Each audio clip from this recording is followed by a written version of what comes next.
Sancho to score. No mistakes this time. That is a rocket. Royce and another fantastic goal by Marco Royce. Haaland's volley is beautiful beyond compare. Jetzt kommt das Wunder von Dortmund. Foulspiel von Inzo an Götze. Needs to lay it off. We're going to shot away. Oh, what a goal! Welcome back to Dortmund Dispatch.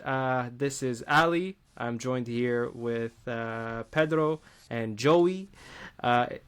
It's been a while since I've been around, so I do apologize for the absence, but I'm back. But how are you guys doing?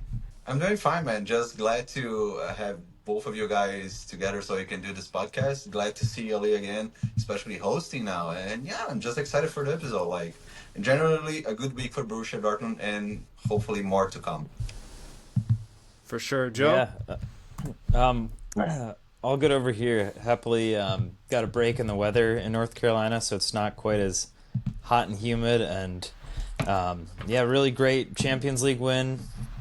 A few thoughts on the game this past weekend. But all things considered, I think it's been pretty good stuff from Dortmund so far this season. So happy to be here as always.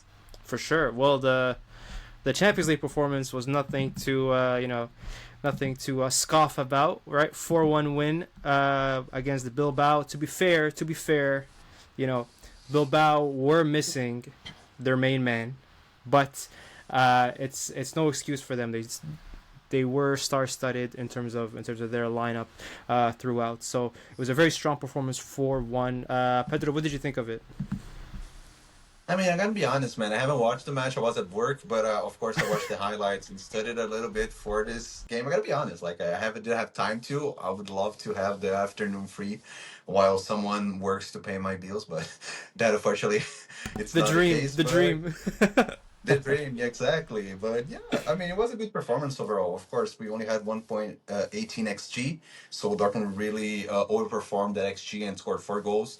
Some of them were a little bit like on a very low xG. I think especially those the second and the third goal, the one with Chukwuemeka that shot with the left foot with basically no angle. I really think Unai Simon could have done better from that position as a goalkeeper, but better for us. Like, I'm not going to complain about that. And also the deflection on Sabitser's goal with Girassi doing like kind of like a hockey goal, like like on hockey when the guy shoots, just waiting for a deflection to hit the back of the net. That for me, that's basically ice hockey goal. That very Canadian, just for Ali. But Shout out. No, I think it was a good performance. Like, I mean, we dominated and we showed like our presence as hosts in the Champions League at home against a less qualified side than ours. Of course, they have a decent team, but they're still like compared to us. I think Dortmund's squad is a level above, and especially without Nico Williams, as Elise said, I think we did our homework, and I'm glad for the 3 points, and hopefully we can develop even further in the Champions League, because I think we really missed 2 really important points against Juventus. Of course, they're not going to complain with a tie at Italy, but with the circumstances that we have, we already discussed this in the podcast. I mean, we should have won that match, like in that scenario. So yeah, it's good to be 4 points from 6 in the Champions League, and yeah, I think it's time for Joey to talk a little bit. I actually had a lot of fun watching this game. I went to a place called the Boot Room, which is going to be the location of Borussia Triangle, the new fan club for Raleigh Durham and Chapel Hill, and ended up meeting a couple of fellow fans there. So shout out to Karen and Dietrich if you're listening. But it's kind of funny because I thought that Dortmund actually looked stronger in this match in the first half, despite it just being 1-0 at at halftime. It was one of those matches where I really felt like Dortmund were in control by the end of the half, and I thought we were a little bit unlucky not to make it 2-0 before halftime. So I'm really glad that we got that second goal quickly into the second half, but once it was 2-1, I felt like it was a good period of 20 minutes of nervous Dortmund. And after what we saw in Juventus and against St. Pauli, I can't put it past Dortmund to give up a couple of quick goals. Knowing this is Champions League, and Dortmund especially, it's not over till it's over. Once it hit 3-1, which I think was in the 81st minute, then it felt much more comfortable, and we were able to see it out. And that was really a banger from Brandt to finish the match. So I do think that the scoreline is maybe a little bit kind to Dortmund in the match overall, um, but I'm not going to complain because with this new league phase setup, it's not just points that matter, but that goal differential ends up mattering too. So the fact that we got +3 right now, that does put us at the top of the teams in the table with 4 points at the moment. So um, the way that teams are kind of placed against each other in the knockouts, that can be determined somewhat by goal differential. So the more goals we have, theoretically, the better odds we will have moving forward. So really happy with the win, especially being the first home match of Champions League. What did you think, Ali? So I, like Pedro, was at work, and I just had an eye on the scoreline, and I saw 1-0, and then I saw 2-0, I saw 2-1, and I was like, we got this, because Bilbao haven't won a game all September. So I was very confident going into the game. As people, as the returning listeners would know, I'm a big La Liga guy. So I've seen them this season. They do look okay, but they haven't looked like themselves, especially without Nico Williams. But I was very confident going into the game. I'm talking as if I was playing, but. Who else was confident? Kovac. I'm ahead of the game. He said we expect a motivated and difficult to beat opponent, but we're playing at home and naturally want to win this game. So he was obviously amped and he was expecting a bigger fight, or maybe he just wanted to create the atmosphere of a big fight at least, because Champions League does bring out the best in players. And then post-match, he said it was a good performance. We scored 4 goals again. That seems to be the standard now. After the 2-1, we behaved quite well overall. Behaved is a funny word. Behaved quite well overall when our opponents appeared in the box. We had to defend 2 to 3 situations. Daniel Svensson had to clear the ball at the second post. You also need a bit of luck, which we had at 3-1. I can see the progress. The boys want to defend. The boys want to finish what they've built up. I think that's a very nice way to finish that quote. And that, like, he's saying that they're taking to his ideas and taking to his philosophy quite well, especially this season. Obviously, right, he joined like sometime in the middle of the previous season, so he finally got a full summer with everyone, and he can see his ideas fully being taken on, especially in games like this where it can flip. It's the Champions League. I know we're confident at home, but you never know what could happen. So yeah, very happy with that win, I can move on to the Leipzig match. Is there anything else you guys have to say? No, I just wanted to say, I think I forgot in the beginning, like the goal we conceded, man, it's just like, I don't think if we put up like two teams like on a Sunday league match, I don't think we would be like capable of doing so atrocious as that Uh, goal that we conceded to Bilbao. Like, it was just ridiculous, man. Sula and Anton, like, looked like kind of like pinball. Like, it's kind of so ridiculous just to give it a go away so easy like that. And it's kind of like what Joey said, like, we had everything under control against São Paulo, against Juventus. Yeah, sorry, Juventus. And we just gave it away like easy goals, like from our mistakes, from just giving possession away easily in dangerous areas. And that's exactly what happened. So I think that's a note that we need to take for the next few matches. Of course, we got Nico back at the back line, since returning from like a couple weeks back. So it's good to have that security from Nico at the position and especially at the area of the field. But yeah, no, it's just like it sucks that we keep conceding goals like that. It's just we need to like clean that up like as soon as possible because at some point it's gonna cost us very much. Yeah, I totally agree with that. I mean, the it ping pong. It was clearances that were kind of inadvertently blocked by our own players, and I mean, that's nonsensical. We can't let that happen more. So just to kind of echo what Pedro said, I do know that it was the Niklas Sula's first match back, and overall, he did have a pretty good game, I thought. But again, this defense, for as strong as it has become under Kovac, the goals that are being scored against us are frequently goals that we allow the other team to have that are essentially too easy, as opposed to some of these crazy shots from outside of the box, kind of like what we saw more of in the Juventus match. And we've kind of locked down the defense more in recent weeks, but um, yeah, conceding that one, we really didn't need to, and kind of felt the same way about the goal in the Leipzig match. So that's probably a good segue.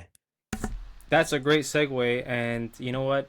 I was gonna bring him up later, but you know what? Let's just briefly go over the starting lineup because there is a player I do want to talk about, even in the Leipzig match. But obviously, Kobel in net, Sula, as you guys said, he's back. Anton Bensebaini, Ryerson, Svensson as the wingbacks, Job and Sabitzer as the center mids, and then the front three of Chukwuemeka, Adeyemi, of course, and Girassi. So, two players I want to talk about.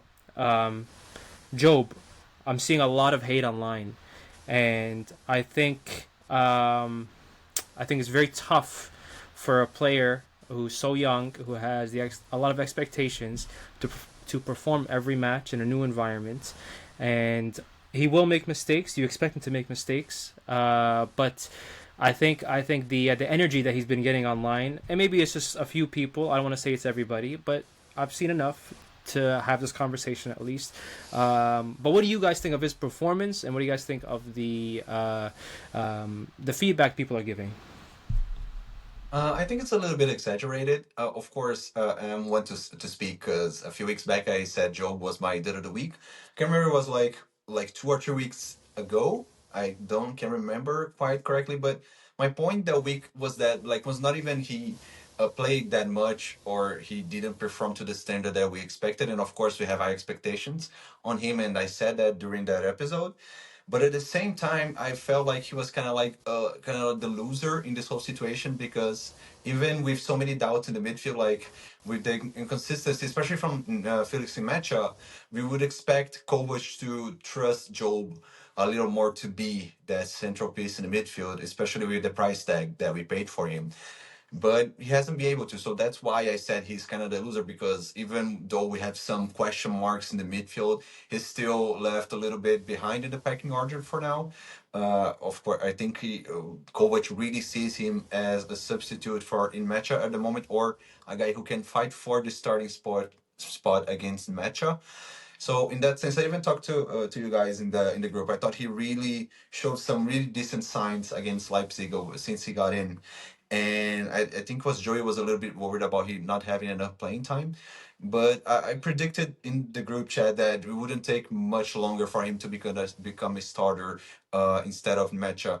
And I think regarding the criticism, I think it's a little bit exaggerated. I think the price tag and the expectations we have on him are great because I think we have talent for to perform to a higher standard, and like a standard we expect to see him develop as a player. But at the same time, we gotta give him time, man. He's only 19, right? So he's still young. He's still gonna make mistakes. He's gonna like take a few setbacks, but it's good because he's gonna learn during the process. And it's also something for coach to realize because he's not gonna uh, learn and become a better player if he doesn't play. So it's good that he having these chances to show how capable he is. For sure, Joe. What do you think? Um, yeah, I mean, I agree with Pedro there. I do think a lot of the criticism that Job is getting online is a bit harsh. I mean, we've been saying from the get-go, and everybody has been saying Job is not Jude. Job is not Jude. But he still has the Bellingham name, and I mean, like it or not, you can see the family resemblance when they're playing. Um, but there are so many big clubs where there are very good players who are 19, 20 years old, and I think this might be wrong. I think see, now I'm getting it mixed up. I think Job turned 20 just last week or maybe the week before. But there are a lot of guys at this young age at big clubs who are fighting for a spot in the starting lineup. And I think that with some of the extra media attention around Job and around his parents, and kind of some of these reports that Job's dad isn't happy with the amount of playing time getting. Um, all I really see from that is um, more pressure on this kid who doesn't need it. Um, Obviously, there's something there that the club recognized that this is a 30 million plus player. But I think it's going to take some time for him to really get established in the squad. And I mean, we even think of some other players like Jan Kuto, who didn't really break into the starting 11 last season. And it took him a season to get his feet at Dortmund, is kind of what I'm trying to say. And now we see that this year, or a Maxi Bayer who also struggled a little bit in his first season. A guy who's 21, 22, now he's regularly in the starting 11. So, I mean, I think any of the criticism that Joe is getting is a bit harsh, mostly because of his name. I mean, he's a young guy, and kind of like Pedro said too, I think it's just a matter of time before he is the stronger option than Felix Mecha in midfield. Um, but we gotta give him some time to settle. So I'm willing to give Job plenty of patience this season, and I I expect him to be a much more influential player in the squad next season. But let's give him some time. 100%, and I appreciate you bringing up Jan Kuto because I was gonna do the same thing. Last season we had so many problems, right? Almost every week, a certain someone on this podcast, I won't say who, was making comments about Jan Kuto, saying he's not good enough, or he's not good enough yet. I'll give him credit, but now we're seeing him. Be comfortable. I won't say thrive and like excel yet, but he's comfortable. You know, he's trying passes. His experiments are working, so to speak, sometimes, and you can see the improvement. And I think that we need to give players time. We can't expect them to just completely be meshed in right away. And you brought up Bayer, right? Of course, Bayer is another player who had a rough start but settled in very quickly, right? Because in his case, he was already playing in the league, so he's comfortable. So it's a little different there. But is there any other player that you guys want to recognize before we go on to Leipzig? Because I do have someone else, but I'm going to mention him in that game. Okay, no, I think we can move forward. All right. Well, Sure. So Leipzig ended 1-1. Sorry, you want to mention him now?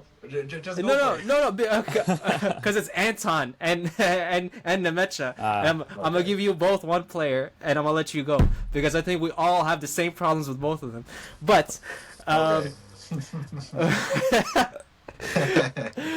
okay, so that game against Leipzig, I think, was a much tougher watch, mainly because I'll say that I didn't see Leipzig this season as being like a huge threat. I know they're third, but when you watch them play, they're not exactly the most exciting team, and I felt like there's a lot of gaps for us to exploit. But when you watch the game, I had so many problems with our midfield. That's why I mentioned one of the players earlier. But to get into the stats beforehand, RB Leipzig had a slightly better XG in 1.09 to our 0.89. We had 2 more shots, but the same amount on target. We were in their final third a bit more in terms of how much passes we were making. And overall, in terms of physicality, I think they won that battle, right? They were more physical. They were putting in more challenges, but that's also as a result of us maybe having the ball a bit. And before I get into it, I had a problem with our midfield. It was so slow, so lazy, so flat. And I brought up Nemecha because I think he's encouraged. I'm gonna rant. I think he's encouraged. I think he's encouraged to try certain passes, but sometimes you don't need to try the passes. Sometimes you just need to build a rhythm. And when he gets the ball and he has like half a yard of space, he gets excited and he tries like this Xavi or Iniesta pass, and I'm like, what are you doing? Like, just please build up the rhythm. We just need we need them to bite, and then we can attack, because we have the players that will exploit space. You have Bayer, you have Karim, you have Girassi. These guys love those half pockets. Don't force it.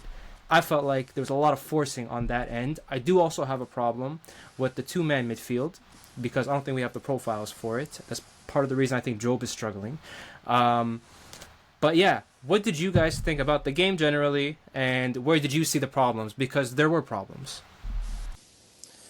I mean, I think you spoke a little bit of what I wanted to say, and I think you said it all. Like, I mean, you said our midfield is too slow, but I I'm mean, so like, we sorry. have Mecha and Sabitzer in our midfield. Like, what did you expect? Of course, they're gonna be slow. Like, those guys are generally slow players, and like, of course, I already said that I think Mecha has a good physical profile, and he's a good carry because of that as well. He has decent ball control. But at the same time, I mean, as you said, I think I don't think it's not only he's encouraged to make those passes like those Iniesta and Xavi kind of passes, but at the same time, with the scheme that we are playing, like he needs to, because we don't have a proper creative player on midfield. So we need someone to start doing that. And Sabitzer is not a guy. I don't think it matches that guy, but I mean, someone needs to do it. And when you put that combination, like, and especially up possession against like Odrago, Baumgartner, and Sivald, I think we're gonna of course, already outnumbered in the midfield. And when we don't have the physicality and the technicality to impose yourselves in these kind of matches, I think we're going to struggle. And I think majorly it was a problem during the whole game. I thought we started a little bit against the wall. I think Leipzig knew how to explore the counters, the transitions, and of course, the like air balls. Like, I forgot the how to say that in English now, but anyways, like with the free kick, The sorry, aerial. aerial ball. Yeah, thank you very much, Joey. The aerial balls, and especially in the first goal, and we even have a discussion in the group, like stating that Jan Couto was to blame. I'm gonna play a little bit of devil advocate here, because even though like I thought he could have been better positioned after watching uh their highlights again. I mean, if you see the actual play, like the defending strategy there is pretty much zonal. But at the same time, Koto is covering the guy behind him. So when he needs to recover to defend against the guy who's gonna give the assist to the goal, he's already behind, and he's already not the tallest guy on the planet. So like, I think honestly, like the way he was like exposed, like if it was zonal, I really thought Anton or even Svensson could have been a little bit better position, and especially Anton, because like from the beginning of the play, if you like look at Anton, like he was a little bit behind Svensson, like further from the marker who assists the goal, and then he realizes like Ian is already behind and he needs to cover for Ian Koto, but he misses the ball. Like Svensson also misses the header, and then Anton leaves behind the guy who's gonna score. So it's a little bit of everyone to blame. Like I think the structure of that defensive structure for the specific play was not the best, and Koto has some blame for that, but he's not the only one to blame. But yeah, I think overall, like I think those are the major problems. I think Leipzig really knew how to explore Dortmund in transition and in aerial duels as well, and at the same time, our midfield lagged a lot. And even though like we had some really decent plays, especially in the first half, another problem that I thought, and I think we need to discuss it a little bit deeper, is that Dortmund struggled again when he had the possession. Like when the team had the possession, we struggled to create plays and make different patterns to like confuse that back line and create spaces for like those chances and to score goals. Of course, the first goal was a really nice move from Maxi Bayer, and I think he gives a really good pre-assist to Girassi, who then, of course, getting much more space to Yankoto to score from the middle, which I think he needs to play more in those positions. And that's also, I think, part of the problem, because like if you have Yankoto like having to go to those positions to score, it means like your midfields, it's not perfectly synced and like stay in those positions, like staying up high to like find the second ball and shoot to score. In match, I did like that a few times, but I think we need to do that with more consistency and like explore different patterns within our attacking options. And in games like that, I really thought Julian Brandt should have gone in sooner because I think has been a great like option this year. Every time he got in, he showed some bright spark, as we know he has, even though he has his consistency problems as well. But yeah, I thought he needed to come a little bit earlier. I think when Dortmund has the possession, I think we lack a little bit having Bayer and Adeyemi at the same time, only making moves and not having any creative options to like have secure possession and find those pocket of spaces to find those attackers. So I think Brandt should have gone in a little bit sooner. I think Kovac should have done a lot of changes way sooner, and I think we need to talk about those changes a little bit. But I feel like I'm here talking for too long, so I think Joe, I'm gonna give the word a little bit to Joe. We're here to and talk. also like, yeah, I know, but also Yeah, I'm tired. I need to drink some water. Joey, please talk about the all good. subs, whatever you want to talk about. So Then we go back to the. I'll give it a few of my thoughts, and then we can go into the subs because I do also Please. have a few thoughts on on the subs. So, I mean, to kind of piggyback off of what you both said, I mean, one thing I noticed in this match, of course, is the scoreline at 1-1. And we saw um, at- in the Champions League midweek, okay, we can still win a solid match and give up a nonsensical goal. But what Leipzig did was they prevented us from scoring more than one. And granted, they're not in any European competition, so they're a little bit fresher. I do, of course, after his previous injuries in prior seasons, I do worry a little bit about a player like Karim Adeyemi playing every 3 days and playing the majority of the match. Like Pedro said, I wish we had somebody a little bit I felt a little bit more confident to bring in off the bench um, to relieve a player like Karim Adeyemi or Maxi Bayer. Because as much as I love seeing Guirassy and then the two of them up front as the front three, and as much as I like that setup, I don't necessarily think that that is a sustainable system to use every single match. And I think with a player like Adeyemi, for example, I mean, he's a player who never, I mean, he went on some good runs. I think he had one decent shot. But Leipzig, like they had him locked down.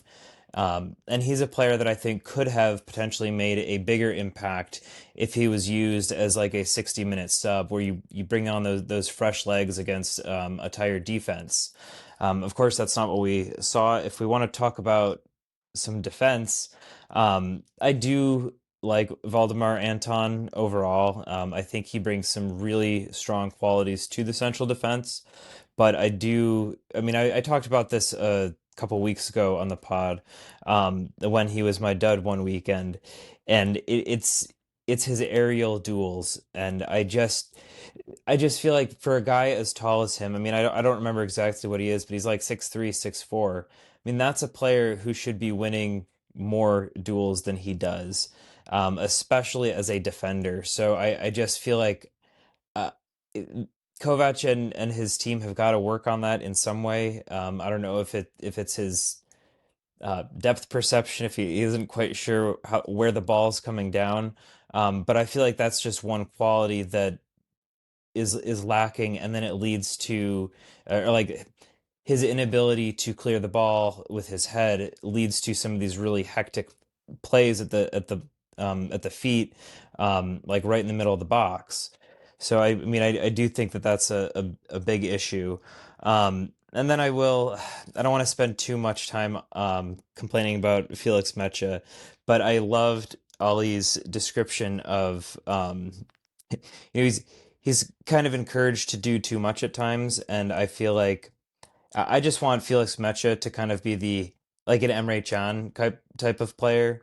Recover the ball, control the ball, slow it down, like slow things down when it needs to be, but make sure that when you pass the ball, it gets to another player. And that is something that for all the hate he gets Emre Can is pretty darn good at. But then you see Felix Metsche, when there's a little bit of space, he tries to do a sprint like Adeyemi, or thread this long ball through like Pascal Gross, or bomb it up the field to somebody like Schlotterbeck. And I'm thinking like, what what are we doing right now? And I think there was one point in the Leipzig match where um, Felix, he had the ball in the middle of our own box, and he had space in front of him, and he dribbled it out of the box, and his pass.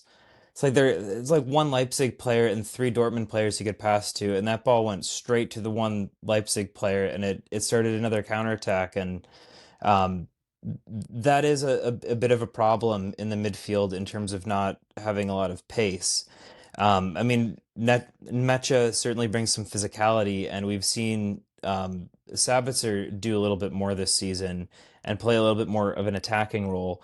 But when we look at the other players who could fill in those positions, I mean, Pascal Gross, I think, could pass more accurately than Mecha, but I don't think it's going to be faster.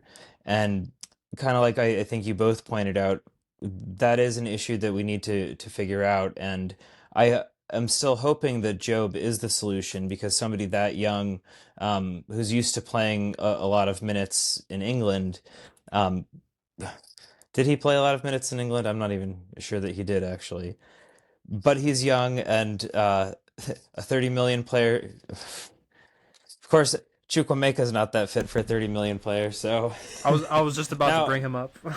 now I'm just talking. But I'm it's a finding great more point. problems when I'm trying to solve it. Yeah, but it's a great point though. Listen, I'm not Eli. I don't have the minute stats, right? But it's a great point in that, like, we do have a mobility issue in our midfield, right? Whether it's speed or it's agility, right? Because when you look at Sabitzer and Gross, yes, Gross loves that Cruyff turn, but if we're talking consistently, like, being very mobile throughout the game, that's not him. Pardon me. You brought up something earlier in that you would have liked Adeyemi to not start the game. I kind of like that, but who would you start instead? Is it Brandt? Actually, yes, I think so. Of course, I'm not Niko Kovac, but I almost feel like a match like this could have done a little bit better with the front two, and maybe Brandt in that playmaker role, with Guirassy and Maxi Bayer, especially because we've been using that front three quite a bit. And we know that Leipzig hasn't had to worry about a midweek opponent, which means that their staff has had more time to analyze what Dortmund's been doing. So if we're getting a little bit too consistent in the tactics being used, then perhaps a front two still with the 5-person or the 5-man midfield could have just switched things up a little bit. But at the same time, if that front three has been feeling good, then it's kind of like that saying, it's like, if it ain't broke, don't fix it. Yeah, but if I'm being honest, I feel like our front three excels, and I think we look amazing on the break. Like, when we're countering, we look fantastic, right? Yeah. Because you have the very fast wing backs. You have Bayer and Karim just gunning it, and then you have Guirassy, as smooth as you like.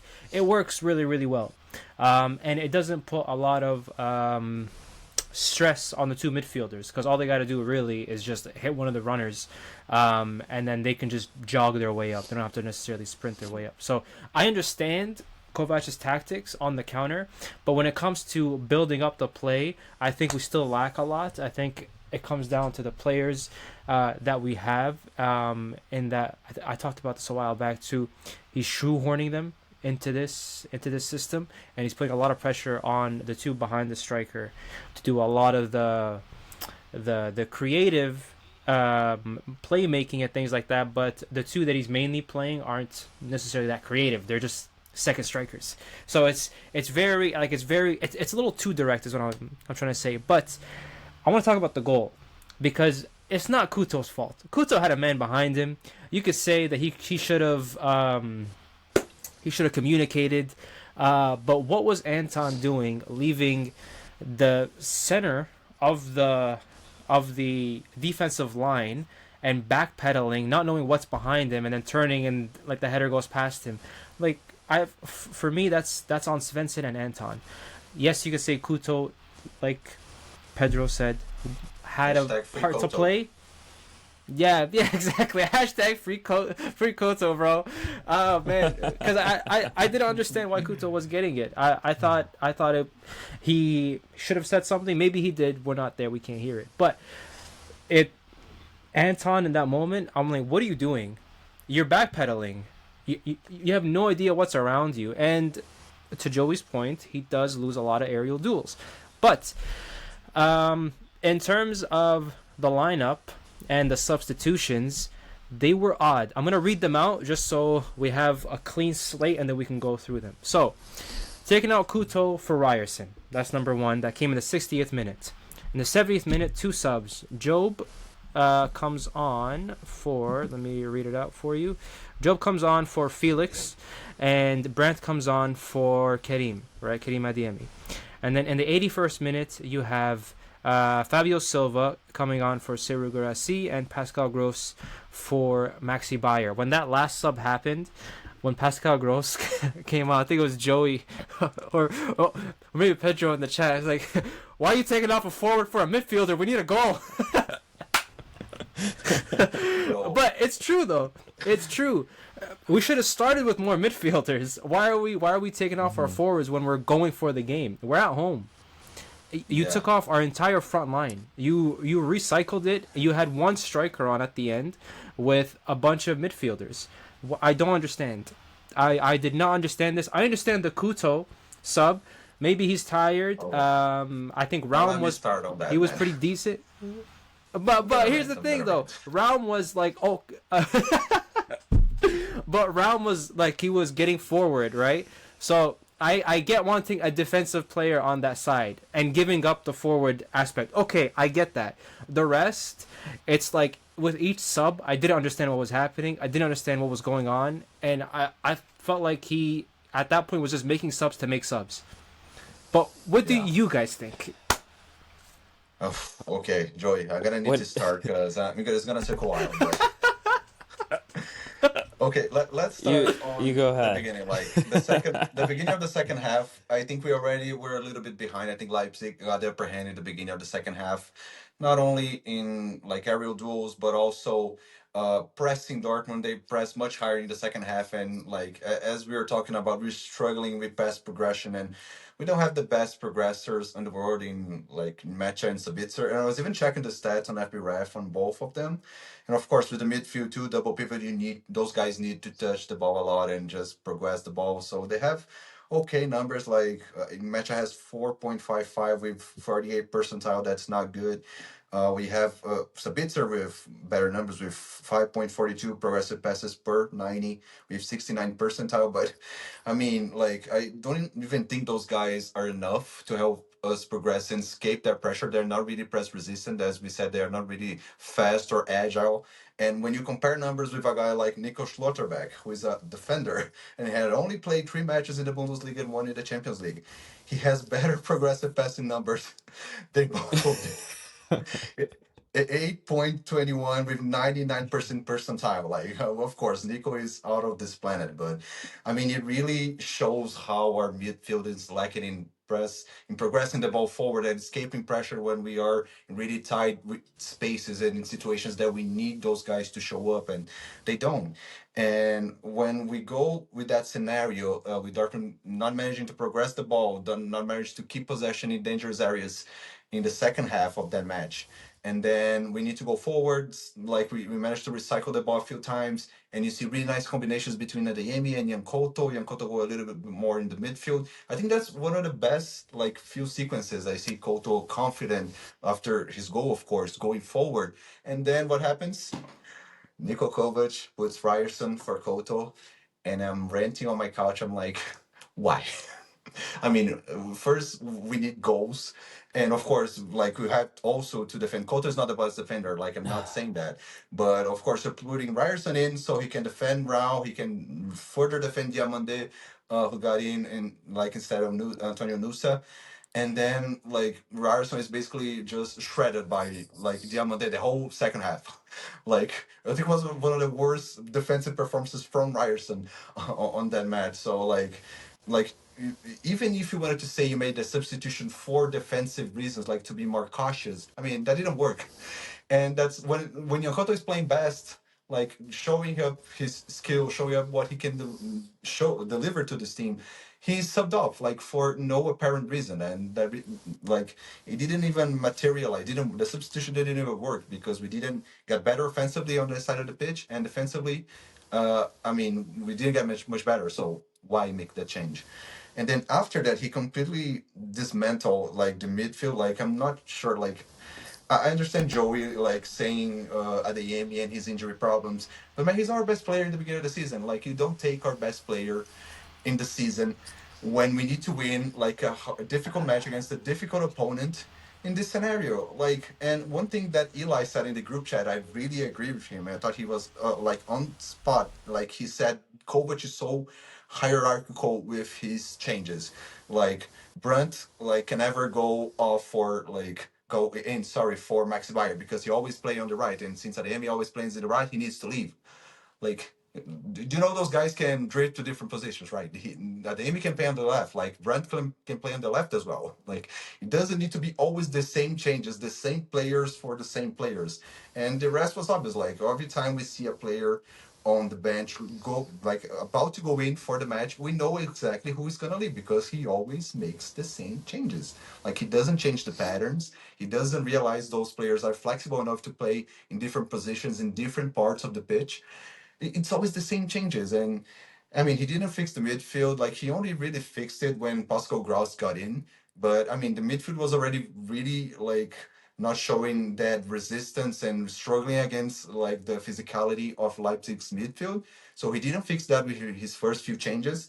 And then he take out all of our attackers for guys who are really supposed to play in those positions. I think Pascal Gross, when he got in, he really like composed the midfield a little bit better.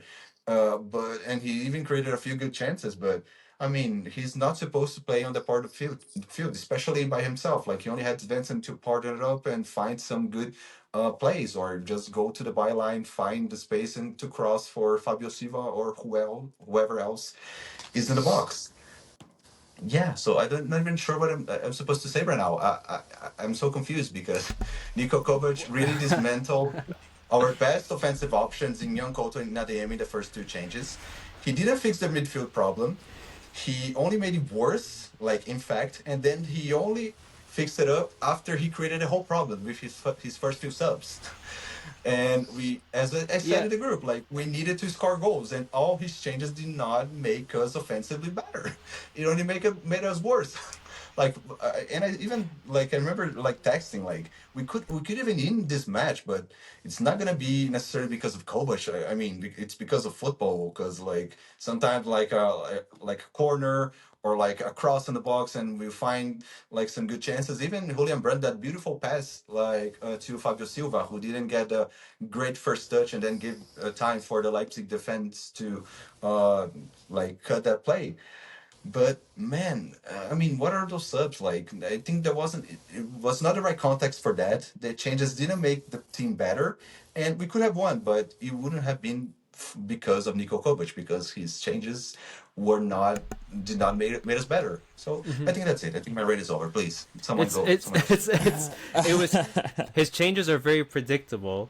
Just to sum up what you're saying, it's very predictable, and it's very unimaginative. Like it's the same rinse and repeat, and also it's very scared, right? Because take out Jan Couto in the 60th minute when he is playing well. I understand the change, but it came too early, because when Jan Couto was playing, their left side, I don't remember them getting too comfortable. I know Raum was playing good, but I don't remember them getting super comfortable in that, because they were worried about Jan Couto getting forward because he scored from the middle of the pitch.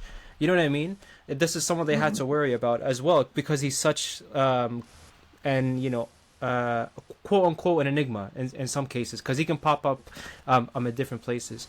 But Felix off for Job, and Brandt on for Adeyemi in the 70th minute. was interesting. Adeyemi didn't have a great game, but he is, like Brandt, one of those guys that can produce a spark. And I think Kovac really likes Bayer because like it takes a lot for him to take off Bayer. Like he'll take off Adeyemi first before he takes off Bayer, and he'll run Bayer into the ground. But in terms of those like other substitutions, Joey, what did you think? Like, you know, completely changing the attacking lineup. I just don't get it personally. So, I mean, I think this is a case where Kovac got his second half tactics wrong, and he spent a large part of the second half trying to correct it and trying to figure out how to break Leipzig. And at the same time, I'm confused by some of them because by the end of the match, it felt like we were kind of playing to maintain the unbeaten run rather than playing for the win. I don't. I mean, I would like to see more from Fabio Silva, but I don't necessarily feel like he's been in a position to showcase his talent yet. And getting less than a dozen minutes at the end of a 1-1 draw against Leipzig isn't exactly a great opportunity. I'm with you on the confusion around taking Jan Kuto off. I do think with how organized of a defense Leipzig had, they were covering our attackers very, very well. So in some ways, I almost think having a player like Jan Kuto remaining on the pitch because he can kind of pop in out of nowhere. Why do you take off the goal scorer when nobody else can seem to find the net? That's that one confuses me a little bit. I do think I also agree with what Pedro said. I think Brandt should have come on sooner. And one player that we haven't really talked much about is Carney Chukwuemeka, because this is a match where I was complaining about him a week ago or a couple weeks ago, but I do think he put in a pretty reasonable performance midweek in Champions League, and he got that goal. I think this is a match where we needed somebody with a little bit of agility in the attacking midfield, and I think Carney could have been a player to bring some of that. Of course, that would probably come at the sacrifice of a more defensive minded midfielder, but it's a home match and we've got to go for the win. So I don't know. I'm surprised. I'm just surprised by the substitutions, the order of the substitutions, and yeah, I think Kovac he just He shrewded didn't get it quite right. Yeah, He shrewded that's a good way to put it. Shout out all the Office fans. I got a quote for you guys. Schlotterbeck says, we played good, but not very good. Unfortunately, we didn't win, but we're still unbeaten. However, for me, that's 2 points too few. We lacked that lucky punch. A point against Leipzig isn't bad, but it's not what we wanted. I understand what he's saying. I don't like we lacked the lucky punch. I think you just weren't set up properly, but that's a whole conversation I'll never have with him. But here, let's get into our stars. And we don't need a lucky punch. We just need to play better. That's the I swear to God. We need to play better. We need to score, but that's simple. And a point against Leipzig, it's good when you're playing away, but at home, that's not good. You need to have the 3 points. Yeah, man. Historically, if I'm not mistaken, we have a hard time against Leipzig at home, right? Or am I wrong? Yes. Yeah, so I think so. So it's not uncharacteristic of a match, but I do think that it was there for us to win. I did feel like we are the better team. I don't understand why play so scared. But that's just beating a dead horse because we just talked about that for a whole half hour. Stars and duds of the week. Let's get into it. Joey, I keep going to Pedro first. It's your turn. Who's your star of the week? My star is Nico Schlotterbeck, and here's why. I did not think going into the season that we were even going to be referencing Nico Schlotterbeck in regard to any of these matches until at least November. And he is not only back. I mean, the guy's like the Hestruck. He's back and he's better than ever. So I'm so happy to see Nico back. He's firing those long balls forward. He's locking down defense. As Pedro pointed out, he has better stats than some of our players who have been playing the whole season. I just think he's a real asset to the squad. And I said a couple weeks ago that I thought Karim Adeyemi was one of only a few players on Dortmund's squad who just has that spark of like world class quality. And I do think that Nico Schlotterbeck is the other one. I mean, he is so good, and defenders don't often get enough credit for what they do. So I do think that as somebody to kind of succeed Mats Hummels as hopefully a future captain of Dortmund, I love seeing Schlotterbeck there, and the team is better when he's on the pitch. 100%. I could not agree more. Pedro, what about you? My star, I think it's finally time, guys. My star of the week is gonna be my fellow Brazilian Young Couto. Love the goal. I think love like building up that confidence. Yeah. I'm also glad that I'm finally gonna be able to say that. But no, it's so good to see like a Brazilian like starting to show up his brightness in black and yellow as we saw in the past with so many BVB legends, and seeing Young Couto getting more confidence, finding a goal and bouncing back from like let's say it's not completely his fault as we said before, but like a bad defending like on a team play. I thought he really bounced back since like scoring that goal, being brave enough to play in those inside pockets and be there when he needs to, I mean, just be in those positions and deliver when he needs to. And he delivered. If it wasn't for his goal, it could have been worse for Dortmund. And yeah, just glad he got his confidence a little bit, and hopefully he can build on that and even deliver even more for us. Absolutely love that. For me, my star of the week is going to be someone who, like Joey, right? I feel should get the credit he deserves, and I think we do talk about him every now and then, and that's Bensebaini. I think Bensebaini has been very classy these past few games, especially if you look at the performance in not in Bilbao, but against Bilbao. It's just solid, honestly solid all the time. Against Leipzig, that pass into Bayer, wow, you know what I mean, to spot the run, to put the ball right in front of him, very very good. I think against the ball he's improved so much. I think with the ball he's improved so much, and you know we do complain on here a lot, but we do got to give somebody credit every now and then.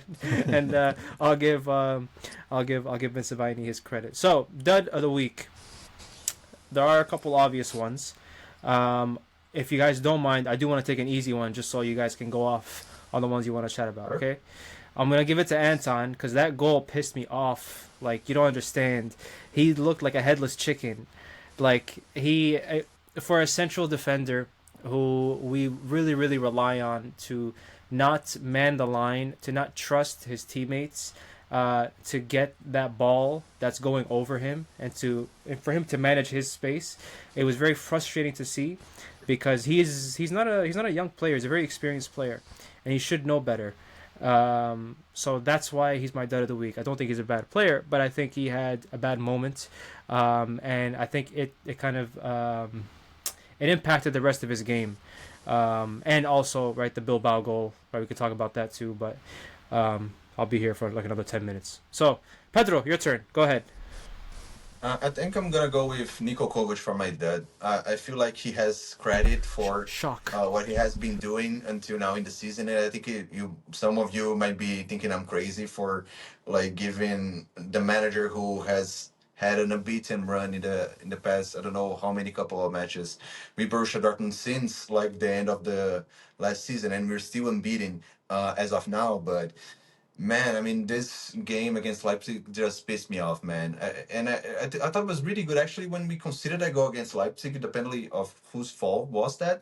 I really thought that was a great situation because, like, our questions when we were discussing here in the pod was about Dortmund with the responsibility to have the possession and to score when they need the team needs to score to show like we now have the ball, now we control the game and we are gonna hurt you if we need to, and we are when the first few times in the season where we started on a deficit and we had the chance to bounce back. So I was really curious to see how the team would react to just starting to lose 1-0.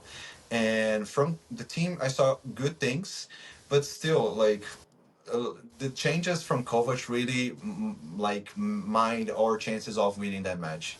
And we could have won that match by luck, but I don't think it was due to Niko Kovac. I thought his changes were kind of obvious, a little bit of more of the same that we have seen in the season until now, and very hierarchical with little bit flexibility. I mean, his setup is decent, but for now, like I've seen very few like flexible things on his tactical plans, like just to see something different to help the team to progress the ball better, to create better chances. Like it is a decent setup and the team has been competitive, but when you need that extra sauce, that extra bit of like more like tactical insight from him, like he hasn't delivered so far in my opinion. So for like this match against Leipzig, I think Niko Kovac will be my dud for this week. I feel like I saw that coming. I'm not gonna lie to you, but I do think he had some questionable decisions, especially in that second one against obviously Leipzig, against Bilbao. Um, there were less questions raised. I think the first question I had was like, "Oh, Chukwuemeka starting," but it paid off. He scored, so I can't really complain about that one. But Joey, what do you think? I mean, first I want to say both Jan Kuto and Ben Sebaini, great shouts for Star of the Week. I've complained enough on the pod already tonight, so I'm going to make it quick. My dud again is Felix Mecha. All right, enough said. Straight to the point. So look, yeah, exactly. I love it. To look ahead, we won't dive into it because I do think we have an episode ahead of the game, and we can really jump into all that when the time is right. But we do have Bayern after this international break that we have at the minute. Initial thoughts, very brief. Couple sentences. What do you guys think? I'm nervous. I mean, like, Bro, I watched a I'm little scared. bit of the. Yeah, me too. Like, I both. Like, I'm feeling scared and nervous, like, because, like, this Bayern Munich team has been playing so well this start of the season.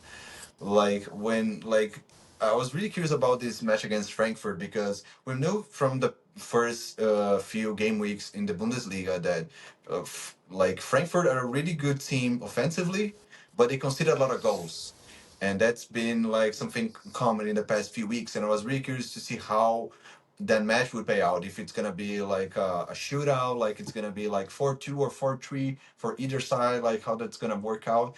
But yeah, it was just a straight 3-0 win for Bayern Munich. And yeah, like I think Frankfurt has one of the most competitive teams in the Bundesliga, like at this stage, with some really good like teams showing up good improvements in the past weeks, like Stuttgart and somewhere like Leipzig as well, which has been really hurt by the transfer window.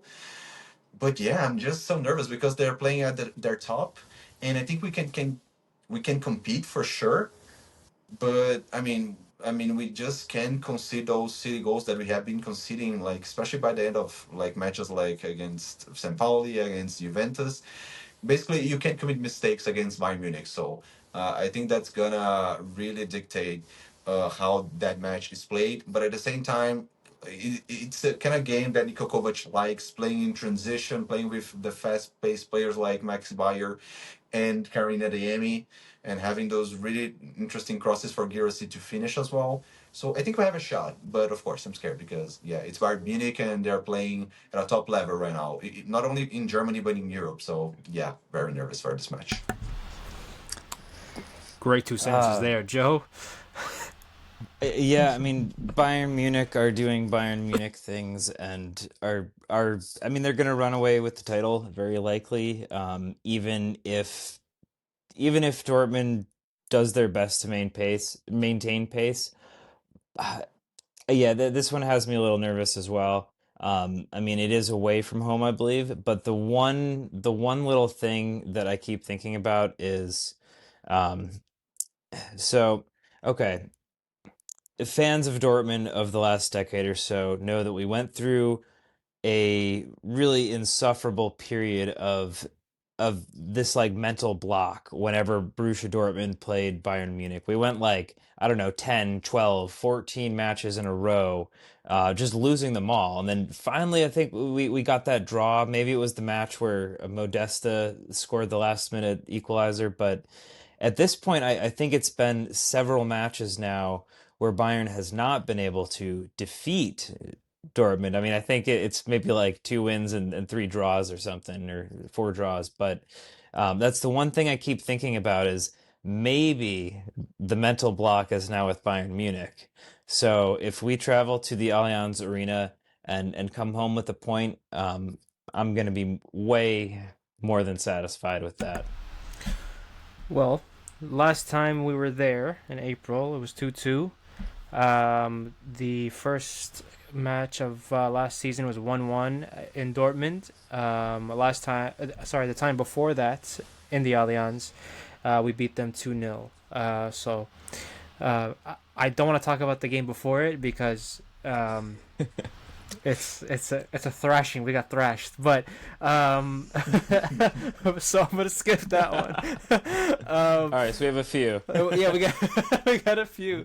Yeah, all in all, I think Bayern look amazing. I think they scored 25 goals. They do. In the 6 Bundesliga matches, only conceding 3. Like last season, they looked like they were leaking goals. They look different this season. I gotta say, I have to give them credit, but. You know, like when Kareem the Dream is running at you, it's kind of different. You know what I mean? It's just different. But we'll see. We'll dive more into it on our next episode. But we do have some other news. I got here from Sky Sports. Borussia Dortmund interested in signing Cologne winger Said Al-Mala. Lars Ricken and Mike Tolberg wanted to bring the winger into the U23 side before he moved to Cologne. There's a 35 million euro price tag. Seems steep, and they'll be looking for him this summer. What do you guys think? So far, he's got 2 goals and an assist for Cologne. I mean, he's a good player, and I think it's once again an opportunity that Dortmund missed long ago when he was only in the under 23s and he was not known to the like more mainstream Bundesliga audience. I think the same way we can say on Uzun, who was also linked to Borussia Dortmund and now he's thriving in Frankfurt. So yeah, another missed opportunity not to sign him earlier than we apparently should have, and apparently now the interest is back at it again. And I mean, hopefully we can make it up to our mistake in the past. But yeah, we should just have done our homework earlier. Yeah, I don't know what to make of this entirely. I mean, he definitely a decent player. I think Cologne is looking like a pretty good squad this season, especially back in the Bundesliga. But as we kind of saw it in our own transfer window, Niko Kovac and his team, wingers don't really seem to be a priority under his leadership. So I do question a little bit. I mean, how much we are pursuing this, or if it's one of those come to light that we're keeping tabs on the player. 35 million certainly does seem a bit steep. However, there's a long season ahead still, and by the time we're talking about this again in a few months, maybe he's going to have a dozen goals to his name. So we'll see. Otherwise, I do think it is a promising player, and For the right price. For the right price. For the right price goes for a lot of things. So, For you know, sure.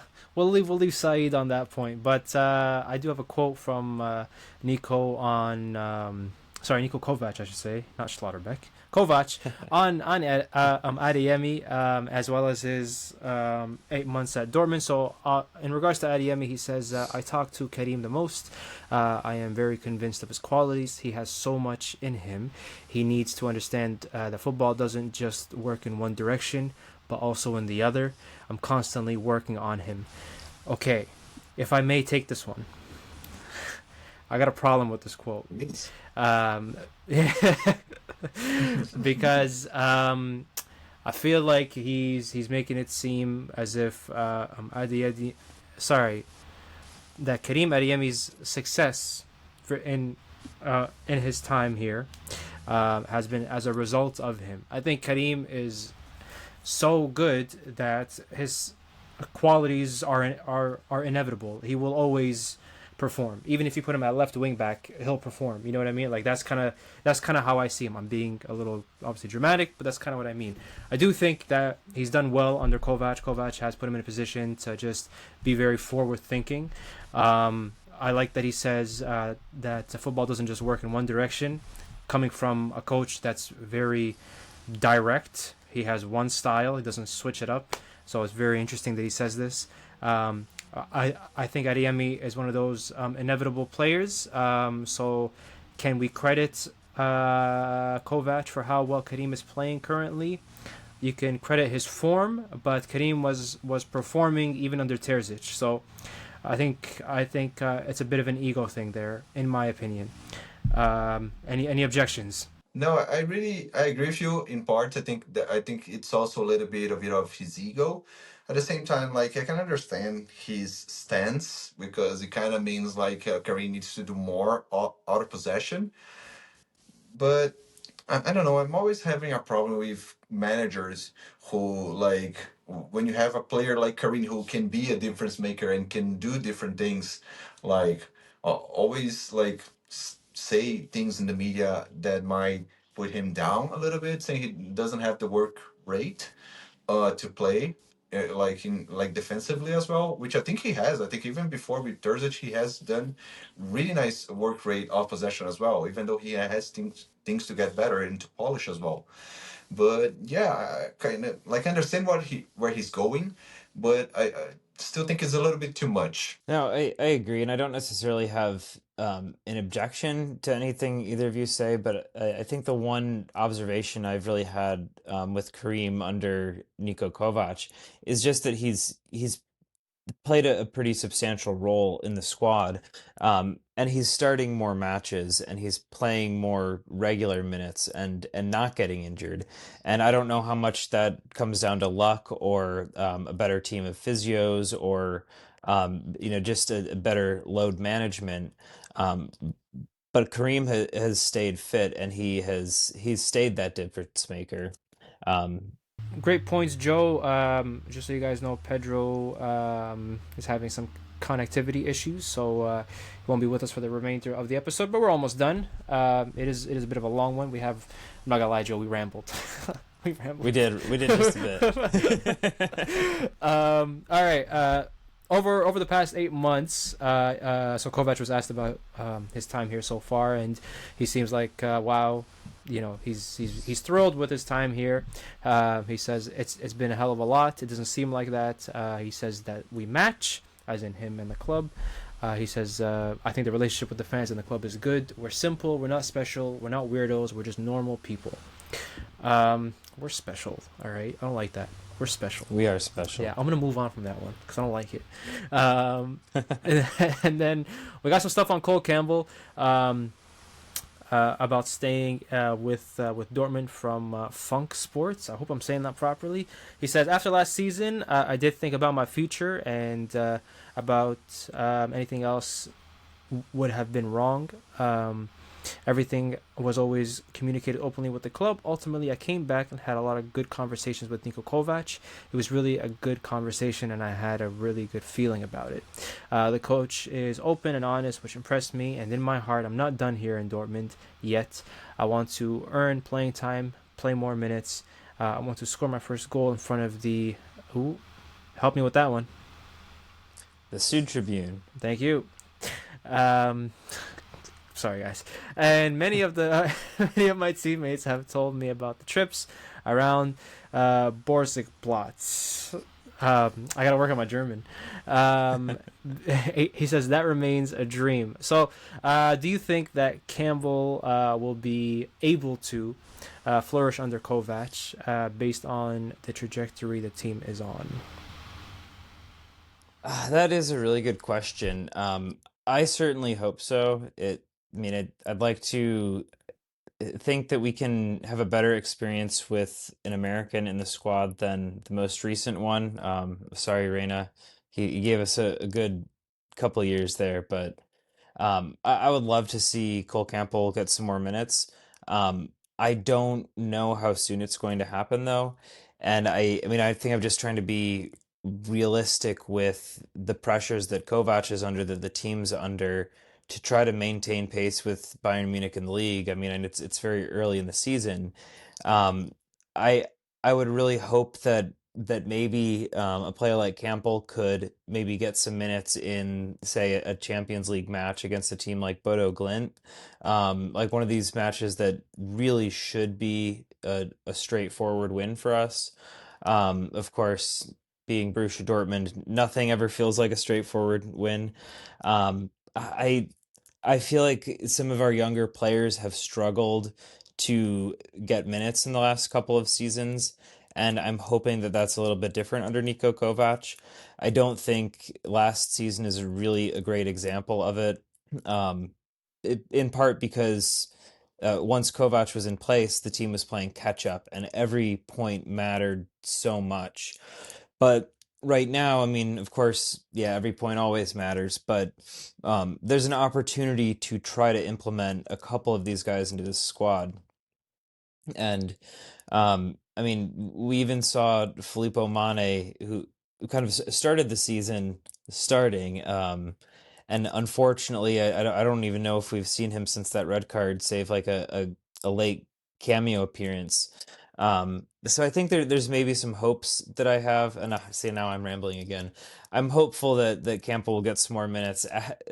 Likewise, I'd like to see some of the other younger guys get a few minutes too, because I think those young legs could really make a difference, especially late game. But we'll see. I'm not necessarily sure that we are, or that Campbell is going to get a ton of minutes this season. Yeah, well, I think it was you that said wingers aren't a big priority for Kovac just a few minutes ago, and I know he can play 10, but in the way he moves like a winger, and that he's not like the second striker type as Adeyemi or Bayer is. So, could he flourish? He could, but I do think there would need to be changes to accommodate him, because we don't see a player like Brandt starting as many games as we think he should. You know what I mean? And I'm not saying he's Brandt or Brandt is him or anything like that, but that's a similar style of player where a bit more central, a bit more attacking mid / winger. I know Brandt isn't a winger. Don't roast me. Relax. But I do hope he stays. I think this is a topic, and I won't go on for too much longer, guys. But this is a topic that I discussed with Brian on multiple occasions of we need more of the youth being brought through, and if there isn't enough players being brought through, then there's a problem with our scouting, because we're not seeing talent in the future. We're seeing for what they are now, and we're hoping to build them up.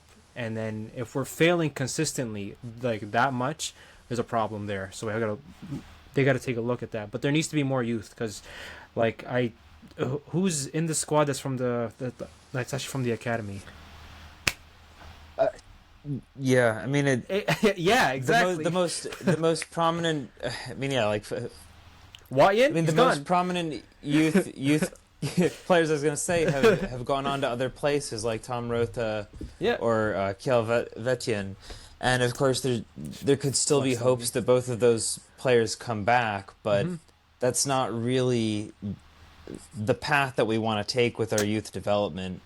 And I mean, I think that there is a bit of pressure on some of the young players. I think when they look at who has come through through Borussia Dortmund at a young age. But even if we look at some of our youngest players who've been stars, like an Erling Haaland or Jude Bellingham, they weren't necessarily academy players who were brought up through the ranks and then made it big. I mean, I can't remember when Christian Pulisic started, but I mean he was at the academy at like age 15 or something like that, and even that a few years at the academy is still something. But something, yeah. I totally agree with you. I really feel like there's a problem there, and Something's got to give. Something's got to give. There's some kind of disconnect.